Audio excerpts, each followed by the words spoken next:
Welcome. I don't know, let me know, I think I heard from two people so far. Which of you or who among you took part in last year's boot camp? Just let me know in the chat room. I'm curious to see who took part in last year's boot camp.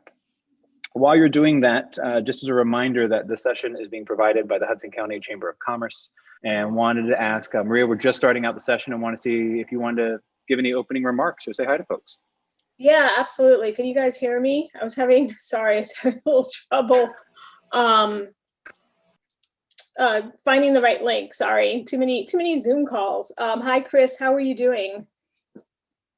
I'm absolutely wonderful. I was just sharing how excited I am to be back working with you all again, and excited to see in the chat room how many people are returning for a second year for the boot camp. Excellent. And yeah, I'm excited that you are back, and we're very excited here at the Chamber to have you back with us for this very, very important training. So I want to welcome everyone, whether you're new to Hudson Gives or you are returning. And if you're returning again for this training with Chris, thank you so much for doing this. You know, we are, this particular initiative, Hudson Gives, is absolutely, you know, near and dear to my heart. It is one of the most important things I think that we do out of the Chamber. It's all about building a culture of philanthropy, and also helping our nonprofit sector to really embrace digital fundraising, increase their capacity around online fundraising, and do it collaboratively as a community. The Chamber Foundation, which is the host for this, I'm so pleased that we're able to raise the funds to be able to sponsor this training so that it is at no cost to anybody who's participating in Hudson Gives. And I'm also proud of the fact that, you know, over 2 years, we've seen Hudson Gives grow. And we have a really ambitious goal this year of helping everyone to collectively raise $500,000. So I'm sitting in on this training so that I can help in this effort and raise some funds for the Chamber Foundation. I always need to get better at this.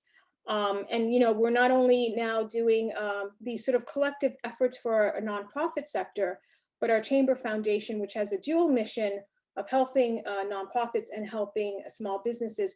We also just launched a Love Your Local Restaurant Relief Fund to help restaurants during this very difficult time. So I've got to learn how to become even better at this as we move on, and really try to build this broad base of giving and culture of philanthropy, as I said, in Hudson County. So thank you, Chris, and thank you everybody for taking time to join us today. Thank you so much, Maria.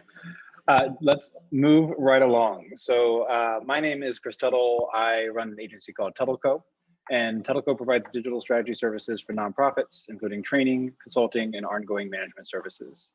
Basically, I've worked in nonprofits my entire career, over 22 years now. Started out as a community organizer, happened to be a geek, a nerd who loved technology, and taught myself how to program computers and software when I was young.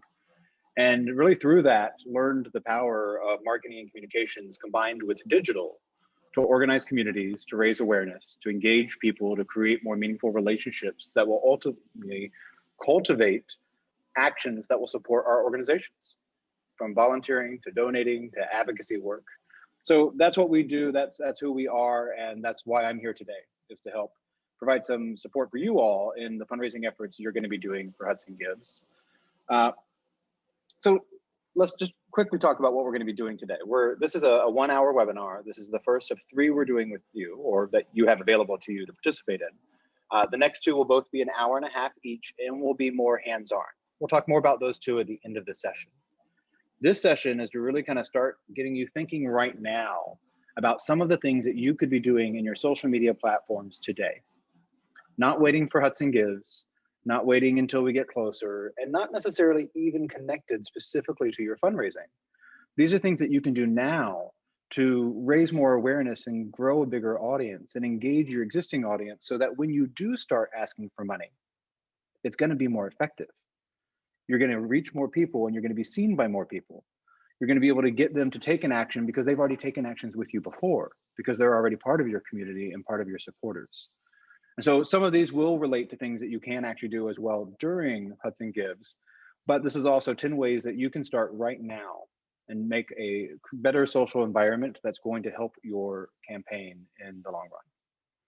We'll talk through those in a second, but first we do have to talk about social media. And before we talk about like social media in general and why social media is so important for these types of campaigns, I also want to talk about what you said and what you told me you were hoping to learn out of these sessions. So as a reminder, putting in the chat room there that you can chat back with me at any time. I do try to read along and do love to hear from you as well. I'm also looking at multiple screens here because, as I said, I'm a geek, so I have them set up. So if I'm not looking at you, it's because I'm looking at the presentation or the chat room or something else here.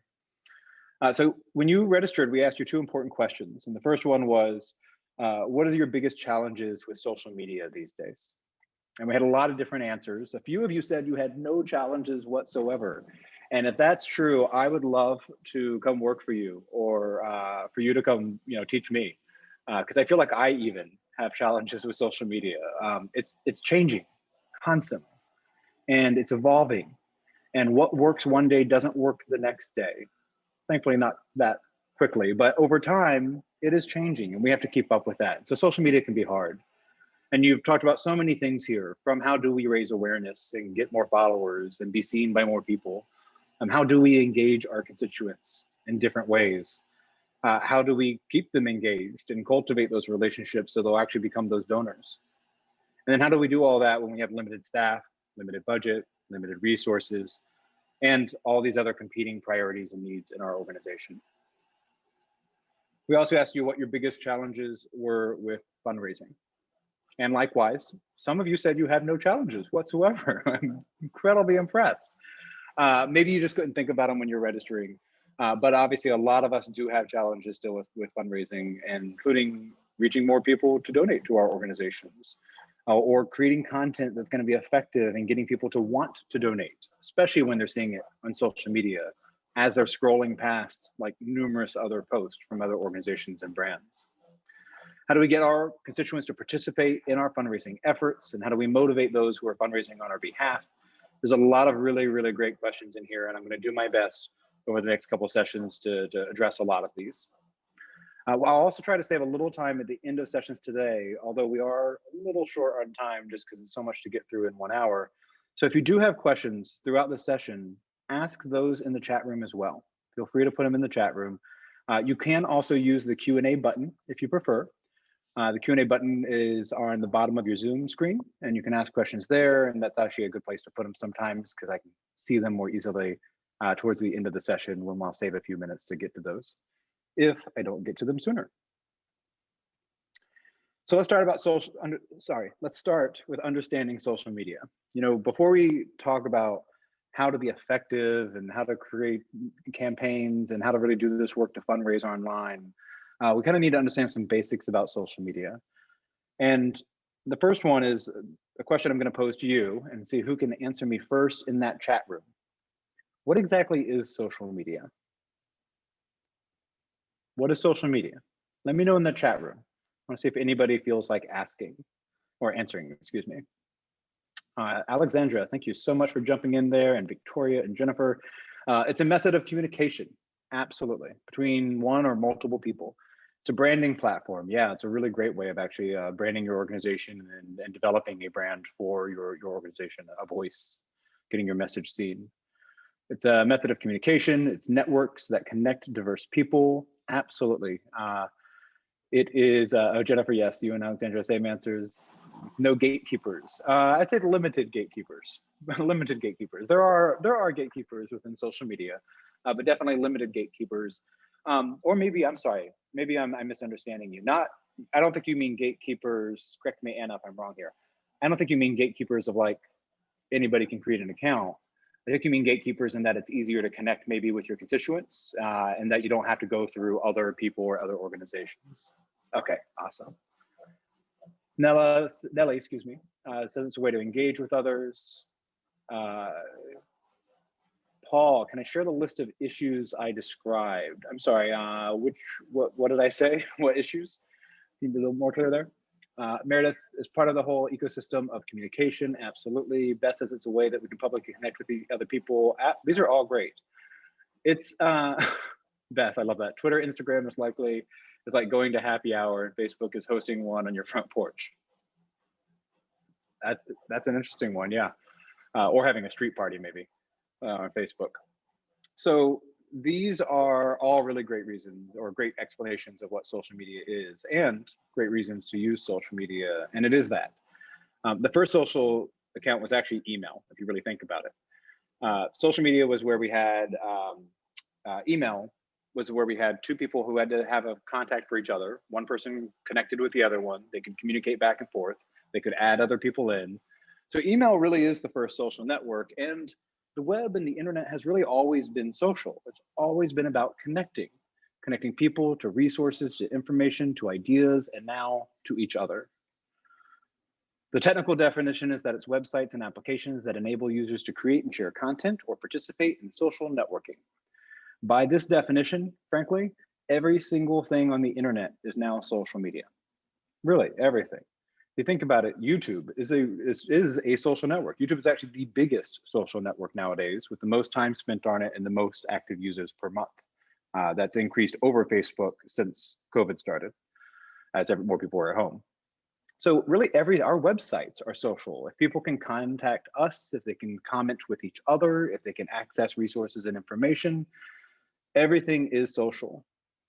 And social really, one thing I always find funny about it is this old cartoon here is, just to read it out really quickly in my voice. What's the big campaign idea? Well, we're gonna go digital. We're gonna go Facebook and YouTube, a mobile app, Pinterest. And the boss is like, yeah, what are we gonna do with all these channels? And the staffer's like, I don't know. We'll figure it out later. And frankly, this is most nonprofits' idea of social media management.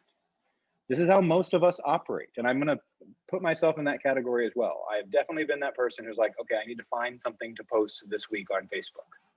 Or, oh, we haven't posted Twitter in 2 days or 2 weeks or 2 months. It happens to all of us when we don't have plans and aren't strategic in our thinking about social. So this opening here is I want to share with you kind of the strategy that we use and how we think about social media in order to be strategic and not just be posting things as they come up. So first of all, social media and a social media strategy is part of a larger organizational plan. Many of your organizations probably have 3 to 5 year, maybe longer organizational strategic plans. Many of them, you might have documented communications and marketing plans, even if just a brief maybe that's developed each year. Some of you might have developed digital strategies. And by digital strategy, we mean how are you going to use your website, your email, your social media, maybe text messaging and other technology to engage your constituents or advance your your mission. And then you have that social media strategy, which is part of your larger digital strategy. Now, you don't need to go out, if you don't have this yet, you don't need to go write all these documents. But these are things that we should be thinking about at the very least. And I wanted you to see how the social media strategy fits inside of a larger digital strategy. Social media doesn't just work on its side, on its own. It's not an afterthought. It's part of the tools that you have at your disposal and the channels that you have available to connect with your constituents. And then your digital strategy is part of that larger communications and marketing strategy. And of course, in this case, also our fundraising strategy and our organizational strategy. It's all connected. Common social media goals for most organizations include goals that overlap awareness, engagement, and what we call action. Actions are the most meaningful things our constituents can do to support our organization and support us. Engagement are all the ways that we cultivate relationships with our constituents. If we took social media out of the picture and we were just talking about like volunteer engagement or donor engagement, like at an event or in person, completely offline, we'd have multiple touch points with those folks, right? We would get to know them a little bit. We find out what their interest is and why they're connected to our organization. We would figure out what the best way to ask them to do something is going to be. And we'd probably ask them to do something that's going to be a soft or a lower lift for them at first. And then as they start to get familiar and start to get engaged, we'll slowly ask them to do more. That's the same thing that we need to be thinking about doing on social media. And in order to do that, we've got to build a lot of awareness. We've got to reach people, including those who are already connected to our channels, but also new people. We have to constantly be trying to reach new people in order to get some of them to engage, in order to get some of them to keep engaging, in order to get some of them to take those meaningful actions that we want them to take, like fundraising or donating to your Hudson Gives. So this is how that looks. We call this the digital engagement funnel. And the funnel, or if you flip it, it's called a pyramid. That kind of methodology has been used across a lot of different systems, from volunteering to donor cultivation. So this may not be entirely new to you. And so if it's not new to you, that's great, because you can lean on those concepts you already understand. But if this is new to you, the idea of this funnel is that in order to get a few people to take a meaningful action, we have to have numerous more people than that take easy actions.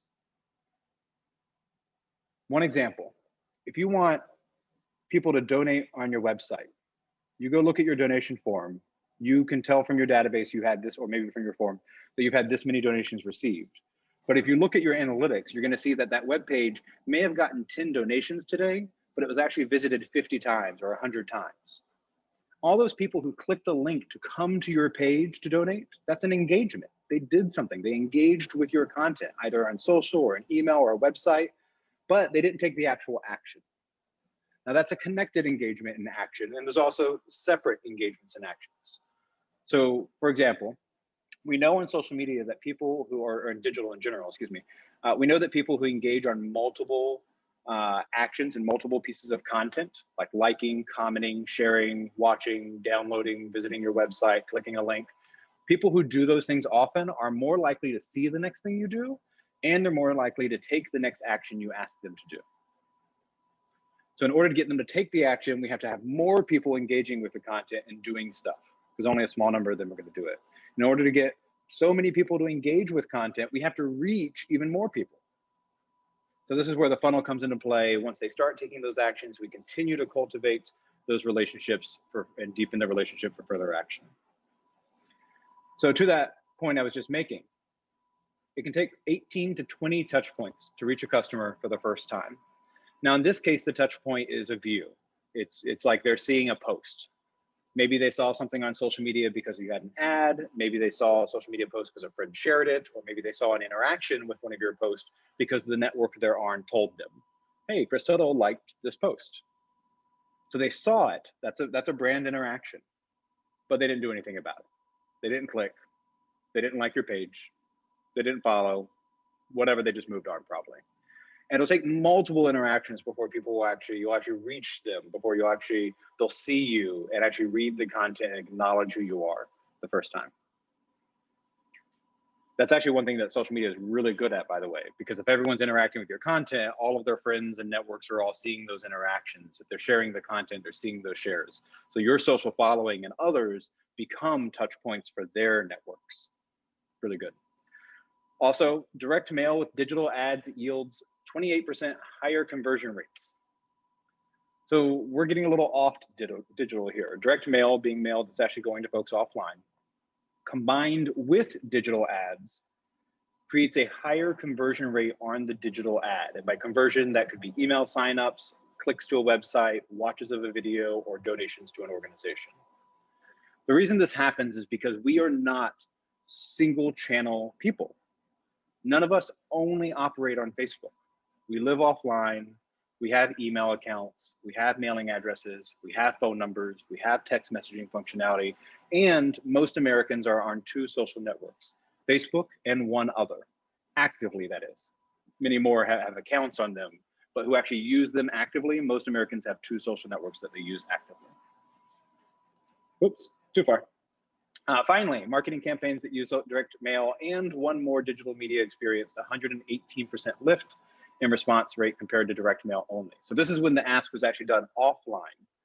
And if they had a digital component or another channel that could actually be digital or phone call as well, they were more likely to respond to the offline. There's a lot of ways to do this. We'll talk about these more and some of the tips and the tactics that we're going to be sharing in the next 2 webinars. So if you're interested in hearing that, we'll come back to that. But the point I'm making here is that social media does not live in a bubble. It is part of our digital ecosystem and should be a part of it. Social media should be driving people back to our website. Our mailings offline should be driving people to our website and to our social media channels. Our email accounts should drive people to our social media should drive people to sign up for our email. It's all connected. Any stats on the reverse solely digital versus adding direct mail, those stats, Beth, I'm pretty sure they do have them in the link here. So nonprofit source is the source of that research. And those actually link directly through to that study where they have more details about that. And you can find all the data that was available. This slide deck, by the way, will be available to all of you right after the session. We'll email it out. And I put links to any data that I cite in here. So the other consideration here is that there are different types of social media. There's community building, which is like conversations, talking to people, groups, which require nourishing, right? Like Facebook groups or LinkedIn groups. Then there's campaigns. And campaigns are time-bound, they're specific. And what you're doing with Hudson Gives is a campaign. It's a fundraising campaign, right? And so you can have a digital element to that fundraising campaign that we're going to be talking about with you over the next 2 webinars.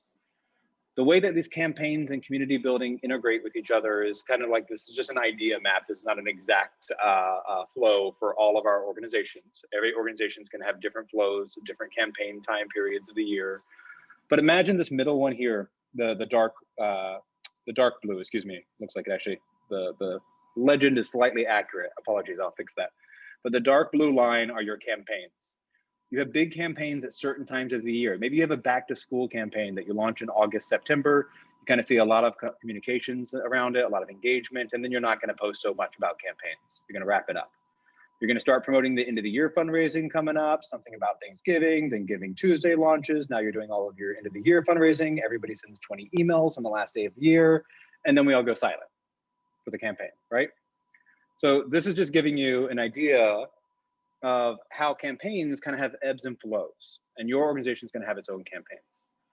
Your community building is constant. It is part of all of this, and it really needs to step up its game when you are in between campaigns, and especially before campaigns, because people are more likely to see your social media post if they've engaged with your last social media post or the one even before that. So the more often or more recent that people engage with your content on social channels, the more likely they are to see your next post. So if you want them to see the post that you're going to be doing in a couple months or in a month from now, asking them to start their fundraising teams, to get involved, to share the campaign, to save the date, to eventually donate. If you want them to see that, then you need to get them seeing and engaging in your content now by doing community building. And so some of the ways that we can also figure this out is by measuring things. And so this gives you a quick look at some of the graphics or some of the, the KPIs, key performance indicators that relate to each of these areas that we're talking about. So if you're trying to increase awareness, then you're going to look at your impressions and your reach. Impressions being the number of times your content was seen, and then reach being the total number of people who saw the content. For engagement, you're going to look at likes, comments, link clicks, shares, video views, percentage of page read on your website, emails open, subscribe rates. Those are all signs of people engaging with you. If you see reach and impressions increase in the next month, and if you can get your engagement to increase in the next month, you will do better when it comes time to get them to take the actions, to donate, to volunteer, to sign up, to download, attend, and everything else. Okay, time now. We got to jump into these 10 tips because I don't want to go over. Tip number 1, organize a team. This is not rocket science. You probably are already doing this. I hope you're already doing this. But the most successful or most effective thing I think you can all do, that any of us can do, is to not do these things alone, is to get a group of people to help us out. And smaller teams for some of our organizations could just be a few people. It could be 4 or 5 people. It does not need to all be staff. It can include our board members. It can include volunteers. It can include even donors or major donors who support our organization and want to do even more. I also wouldn't necessarily try to create the largest group in the world unless you are a large organization. A larger group is going to be more people to manage. It's going to be more work to prepare for. So I don't know if Hudson Give actually, I think in their tool guides on their website, might have some recommendations on sizes of these. But generally, I say that you should have at least 5 people, up to 10 people on a planning group for most of these campaigns. If it's not clear, and maybe I should be clear, your organizing team, your planning group are going to be the people who help you create ideas about what you're going to do. So we should start organizing these teams now if we haven't already, right? Because we need to get them in part of the planning process with us. Our campaign team is going to be the people who actually lead the campaign. So they're going to be the ones who are out there posting about it and sharing it on their networks and sharing your brand posting to their personal networks. They're probably going to be fundraisers for you, and they may even be spokespeople or create content like video, photos, or other content for you. There is a marketing team as well that could be built, and a marketing team could actually be much easier. A marketing team could be a group, an email list basically, where you send out weekly things they could post. Tip 2, or the second way that you can raise more money, is to tell stories to show organizational success and use data to show breadth. So many of our organizations, and I'm guilty of this as well because I love data, I'm a data nerd. So I'm a data person, I love to see the data, but stories are more effective. Stories are more effective in connecting with people, in evoking emotion, and it's easier to explain a situation and to help humanize and contextualize the information we're talking about. And data, though, backs it up. Data shows that this isn't an isolated event, but it's a problem. And data can also show your organization's impact. And in fact, that's where one of the best places I think data can provide a support for us, is to show the impact to the stories that are being told. So use stories and think today, start thinking now, what are the stories you're going to be telling this year that help people understand your organization's work, that emotionally connect them to the problem and the need that you are solving? And what are the data points that you're going to show them that will help them understand how you're going to deliver on the impact of changing or addressing that problem? Some quick tips on storytelling here. So, storytelling can be really short form, like I have in a couple of the examples here. The middle 2 examples are actually kind of short form storytelling. We have a visual in this middle example from generosity.org that's talking about, a few community leaders are finishing, installing a well in the Okio community of Ghana, and that now serves 250 people. So again, really quick storytelling, that the problem is inherent in the solution that they're talking about. And they've given you the impact number, the data that backs up how this is going to make a local impact. I love it. So short, so simple, and so great. On the right-hand side is a story from Dina Zuckerberg at MyFace, an organization working to support people with craniofacial differences. And Dina had shared her personal story about how she got involved in the organization and how she became the director of family programs, and it was beautiful. And so many people loved it and wanted to share it, but it was on her personal account. And so the organization, or she actually asked the organization if they would share it so that more people could see it. We have storytelling in video form in the bottom left with a board member of the EB Research Partnership. And then you have a little example of stories on social media. So stories are vertical posts that we all see on our phone nowadays on Facebook and Instagram, and actually Twitter started fleets, and I think LinkedIn calls them stories. So everybody has stories now. It's just a new form of posting content. Stories are a great way of storytelling. It's actually exactly why they were called stories.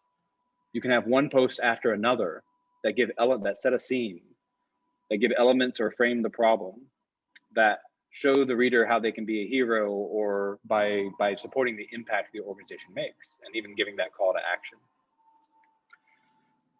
So number 3, set up your social media now for success. Every single social channel you have, I need you to go review them in the next week and make sure that they're actually set up for success. I look at people's social media pages all the time and see like photos of people or campaigns as your profile images, and you can't tell what it is. So remember that when people see your profile images, your logos on your Facebook pages, remember they're seeing a really small circle. They're not actually coming to your page every time they read a post. They're seeing it in their stream or their feed on their phone usually, or on a computer device where it's going to be really thin and really small. And so your logo becomes a small circle. So you want to make sure it's clear and recognizable and isn't cluttered, and colorful can actually be helpful as well. Headers are those cover images that you see atop Twitter, Facebook, LinkedIn, I think even has them for their brand pages. Those, or at least not on mobile. Oh, no, they have it on mobile too. There's one example here on the right from Hudson County Chamber of Commerce.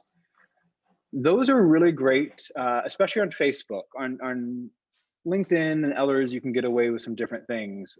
But on Facebook, images or visuals that are going to resonate with a brand are going to be best. Keep text and copy to a limited amount. Don't change them every time to like advertise your next webinar. It's not the greatest marketing space. Headers and cover photos are largely or mostly seen by people who are new to following you, or people who are looking something up. So they're trying to find information. As I said, most people don't see your content on your page. They see it in their stream. So they just see one post at a time. Also remember that your organizational contact information is there. And especially nowadays with a lot of us not having our offices open, or if you had offices that people could attend or locations that people could drop by, and nowadays with different phone numbers. Maybe you've changed your main line, or maybe your main line doesn't go to anybody live. This is now the time to go look at the information that you have publicly listed across all your social media channels and make sure they're accurate and complete. People actually do look you up on Facebook to find your website or to find your phone number. They really do look you up on LinkedIn to figure out what you're doing. So make sure that we have those accurate and updated. The side tabs on Facebook are these things that you see here on the left. And Facebook has changed constantly, everything. But Facebook has recently changed some of the functionality around nonprofit pages, or at least the nonprofit template for pages on Facebook, which you may or may not be using depending on how your page was set up when they released that template about 5 or 6 years ago, I think it was.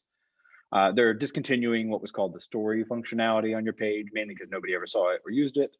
And they are changing the tabs again. The tabs are the things that you see here in the sidebar, which nowadays don't actually show up on a sidebar anymore.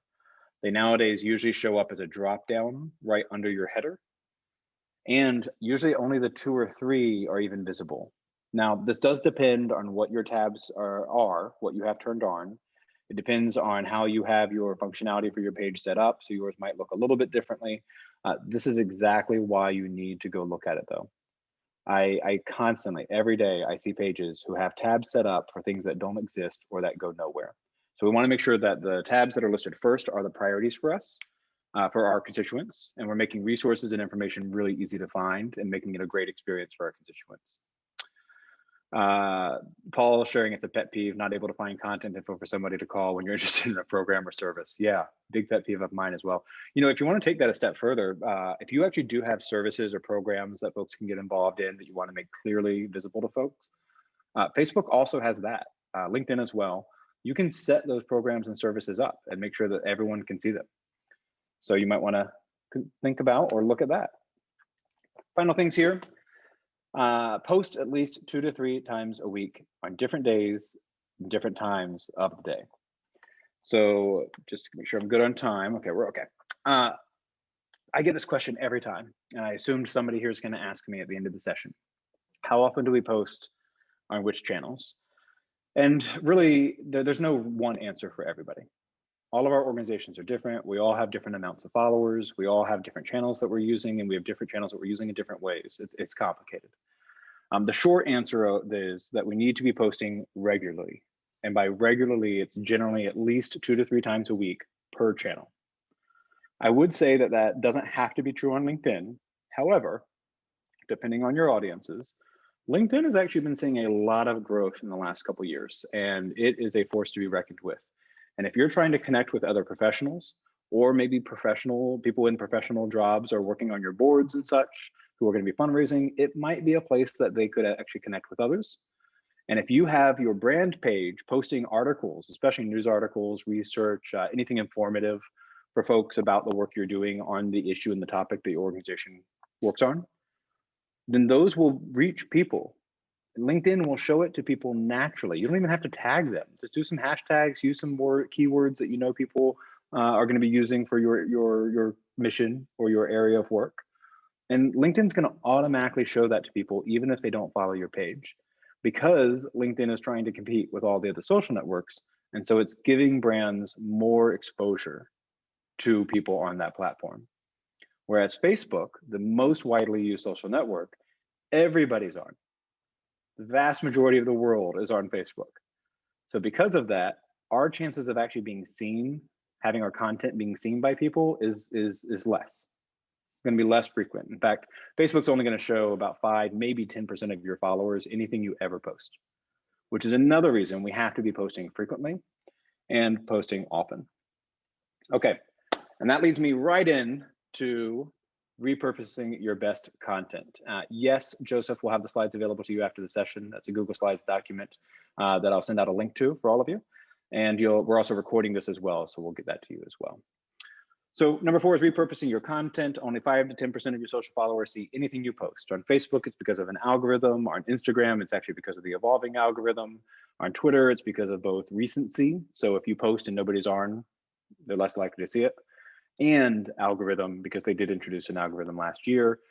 Basically, Twitter's algorithm says that if the people who engage with your content the most, the ones who read it, click it, share it, like it, heart it, the ones who do that the most are the ones who are going to see your content the next time they log in, if they weren't online while you posted it. So you can repurpose stuff by just resharing it multiple times. Share it today at 3 p.m. Share it next Tuesday at 9 a.m. Share it a month from now on Saturday night at 6 p.m. See what works with your audiences by looking at stats and see when and where do people engage. And repost the same content often at different times, different days, and in slightly different ways if you can. Change some words around or something. But if you repost content often, then people are more likely to see it because they're not likely to see everything you post. Another way you can do that I actually have demonstrated here in the visuals is something that I do a lot because I find it incredibly useful and helpful, is look at your top performing landing pages on Google. So what are the web pages that most people come to your website for? Usually it's going to be informational, possibly services, programs. If you can, figure out, can you turn that web page content into social media content? And so what you see on the right here are some examples of how we did this with Instagram and Facebook stories. We created multiple slides or images that are in vertical format with key details that came from that web page, kind of summaries basically. And those linked people back to the web page to go learn more. Once you have these stories out, not only are stories actually more likely to be seen than posts, partially because not everyone's doing them yet, but stories are more likely to be seen than anything you ever post. So because of that, you can also get those stories more seen, but you can then combine them afterwards and create what's called a highlight. And so these symptoms here are all now found under the symptoms highlight on Instagram. So even though stories are temporary, they're only 24 hours, even though they're temporary, you can actually archive them and save them forever or as long as you want. Number 5, create a communications calendar. This is huge. It's so simple, but it's something that we all either forget to do, I think get too busy to do, or maybe we're just doing social live. But if we think through and create a communications calendar, it doesn't have to be perfect. You don't even have to draft out every single tweet yet. But if you can start to think through the arc of your story and your communications around your campaign, when are you going to launch it? How are you going to launch it? What kind of graphics or content are you going to need or make or do? What's the kickoff? What's the messaging around it? And how are you going to use that messaging in different ways on different channels? What's the rhythm? How often are you going to post throughout the campaign? Once a week, every couple of weeks? Do you have other content to integrate into all of that? And then how are you going to keep people interested? Like, what's that midway point where you're going to keep the interest alive and keep the campaign going? And then how are you going to wrap up the campaign? And obviously for Hudson Gives, we got a lot of things. We got the lead up to the day, but we also have the day of, which kind of has its own kickoff, middle, and end, right? So you got a few things to think through. You can do that best by opening up a document or a spreadsheet and just start writing out the cadence of the communications that you want to get out there. Number 6, increase social engagement to increase reach and donations. So we said this already in the beginning. I'm going to say it again. It's hugely important that you engage your community today. Ask them questions. Give them polls to answer. Use Instagram Stories Q&A functionality to answer their questions and point them to resources on your website.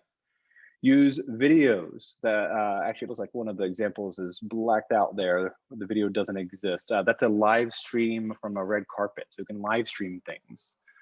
You can get online and do an Instagram live and just answer people's questions about the work you do and the impact you're making. There's all kinds of ways that you can start talking to people right now and have meaningful conversations. It's going to take a little time, but you can do it in about 2 hours a week. Number 7, use paid social marketing strategically. So paid social marketing is when you pay for ads to be seen on Facebook, Instagram, YouTube, Twitter, LinkedIn, Google, and other channels. And paid social marketing, especially on Facebook, is incredibly useful. Facebook is the largest channel in the US, the most likely to be used by most people of most age demographics. And it has great targeting functionality. In fact, too good, it's problematic. That's why Apple's now creating privacy issues and Facebook's arguing with them. And frankly, targeting is going to get worse over time because of this. But it also means they're tracking us less. It's a good thing. That said, right now, there are still things you can do. You can do 3 campaign types that I have listed here incredibly easily right now. One is follower growth. And I have this example with the APDA on the upper right. This is an ad that goes out to people. Actually, it looks like you can't see because I have it covered up. That ad's been liked by 1,000 people or something already. This ad works every single month. We target people who don't like the page already, but we know have an interest in Parkinson's, and ask them to like the page. And just by doing that, we're increasing our followers and increasing the number of people we can reach. Number 2, custom targeting. This is a little harder. It's really just hard to set it up the first time. Once you actually do it, it's so simple. It's where you take an email or phone list out of your database, you upload it to Facebook. Facebook does not save the data permanently. They scan the data and see that if it matches any publicly available data from any users on Facebook. If it does, it puts those users anonymously into a group, a target group that you can now advertise to. You can't see who's on the group. You can't tell which constituents it is from your database, but you can reach people. So you reach people who already have a relationship to you too. Maybe those are lapsed donors. Maybe those are existing donors. Maybe it's your entire database. Now that you can target everybody in your database who is on Facebook with ads, you can exclude people who already like your Facebook page, and you can reach people on Facebook who don't follow you, but who are already connected to your organization. This can be done in tons of ways. It can be done right now just to get them involved in the campaign and getting them feel good about the organization. Maybe boost a post, a really positive, engaging post that's doing really well already on your channel. Boost that to be seen specifically to this targeted group, so that before you ask them for money, the last thing they remember hearing about you was how awesome you were because you did that really great thing or had that really great post. It'll make them more likely to donate. And number 3 is email acquisition. And this is where, if you have any paid marketing budget whatsoever, even $100, $500, $1,000 would be great. Do an email acquisition campaign right now on Facebook. And I have an example of this down below. But what this is basically you're setting up an ad that asks people to subscribe to your email, your newsletter. You could also do something like get a free report or get this free resource, or more petition type, like declare you're an advocate for children's health and ask people to sign up. With the Facebook ad, what it does is it actually gives them what you see in the second example here. It actually pre-populates their name and email with the information that's available from Facebook. So the user just clicks sign up, submit, confirmed, and you now have a new contact in your database. Because you can use this in combination with that custom targeting I talked about, you can ensure that nobody in your database sees this ad by excluding them from that list. So you could even target your Facebook followers who already like you but aren't in your database and get their emails, which will make it much more likely you'll be able to communicate with them via multiple channels and ask them via email, which is more likely to be opened than a social media post is to be seen. You can ask them to email via email to donate to your campaign later. So you could be gathering emails right now through social media engagement that you're going to use to fundraise off of and to create prospects out of and donors eventually out of. With that, you also can utilize confirmation pages and email acknowledgements strategically right now. So all of us have confirmation pages on our website after a user takes an action, like signing up to volunteer, subscribing to your email newsletter, making a donation, of course, and you do, of course, have people donating today. Every time they take these actions, they get a confirmation page that says, thank you, here's what you just did. And then they get an email that says, thank you, here's what you just did. Confirmation pages and especially acknowledgement emails are the most underutilized tactic that we have at our disposal right now. It's not an opportunity to allow this touch point, this action to end. It's not enough. We can't just say thank you, goodbye. This person just did something with us. We should be saying, thank you, here's what's next. Follow us on social media. Watch this video that I've embedded in this webpage or linked in this email. Read this story about the impact we're able to make because of the work you do or the effort, sorry, the form you signed up for, the donation you just made, whatever it is they just did. There are all kinds of things that we can do to ask them to do something next. So every time you have any kind of touch point with a constituent end, like signing up a form with a confirmation page, ask them to do more. And I have a couple examples here of confirmation forms on websites that then ask people to do more. In this case, it's asking them to share this campaign on their own Facebook and Twitter channels. Number 9, host virtual events. I probably scared a couple of you, right? Host virtual events. That sounds scary, or maybe you're sick of virtual events, or maybe you know, it sounds too big to be done. But the truth is that virtual events are really, really easy to do. There are large, complicated virtual events. Don't get me wrong. That's definitely possible, but it doesn't have to be. A virtual event nowadays can be going live on Instagram for 15 minutes and just doing a live Q&A. You can schedule that out in advance on Facebook as an actual Facebook event and talk about a live Q&A on Facebook with your executive director or program recipients or 3 major donors about why they support the work. Whatever it is, that content, doing that kind of live content now, that video content now, excuse me, need to drink some water here. Doing that content now, one, is going to be more likely to be seen. Video is more likely to be seen than images or text on every single social media channel. Live video is even more likely to be seen. Excuse me, talking too much. Even live video is even more likely to be seen. And that's because live video on most every social network is going to notify your followers that you went live and give them opportunity to connect and watch. You also have an opportunity with live video that it's recorded and available to watch afterwards. So it will continue to be seen by other people, especially if the content is good. I think another consideration with live video is, could you do anything live day of? Does that make sense for you and your fundraising campaign? And can you manage that? Could there be an end of the day live kind of wrapping it up where you highlight how much you've raised during the day? Or maybe you have a couple live check-ins throughout the day where you're gonna check in live and you have all your team captains on a Zoom call that's broadcasting to Facebook or broadcasting to YouTube.